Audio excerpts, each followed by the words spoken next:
So believe it or not, within iOS 17, the cutoff period of basically every single iPhone feature was pretty much one specific iPhone. And it's not the iPhone 14, and it's not the iPhone 13, it's actually the iPhone 12. This 2020 mid-tier, kind of above mid-tier iPhone price was actually a really decent iPhone when it first came out. But now the cool thing is within iOS 17, it basically got almost every single version of features within iOS 17. Now this makes me feel really confident of buying and or owning an iPhone like an iPhone 12, because this means that this specific device is going to hold tons and tons of features for probably at least like the next couple of years. Now, pretty much what happens every single year when a new iPhone comes out is that the older iPhone, the one generation behind, will usually get the same amount of features on the next version of software as the main flagship at the time. But then when it comes down to like 2 generations behind, that's when things start showing their age.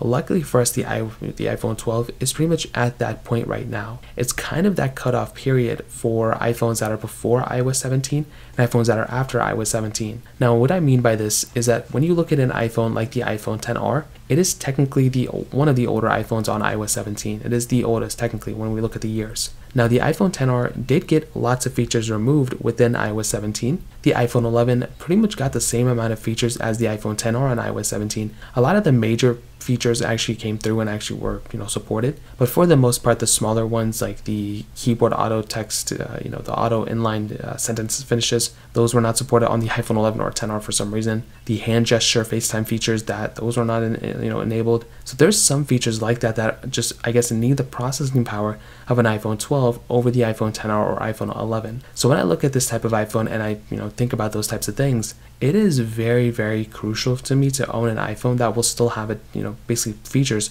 for a long period of time. And again, when I look at something like the iPhone 11, it still didn't get as many features as the iPhone 12 on iOS 17. And the iPhone 12 basically got all the features of iOS 17 that the iPhone 13 had. So at the end of the day, what I will tell you is that if you're currently owning an iPhone 6s, an iPhone 8, an iPhone 10, if you want to go and upgrade to another iPhone, you can always upgrade to a phone that's still supported with software and be good. Things like the 10s, the 11, the 12, whatever. But if you really want a decent iPhone that still has all the features and bells and whistles of the current version of software, the iPhone 12 is a great mixture. You don't have to spend the most amount of money on it, and it's already available right there for you, fairly cheap, and you can just pick it up from there and use it. So the choice is yours, but that's pretty much how I see the iPhone 12 right now. If you have any other thoughts or questions, let me know in the comment section below. Hit the like button, that would mean so much, but definitely hit that subscribe button. More importantly than everything else, I love every single one of you guys. Hopefully I'll catch you guys in the next video. Peace out till then.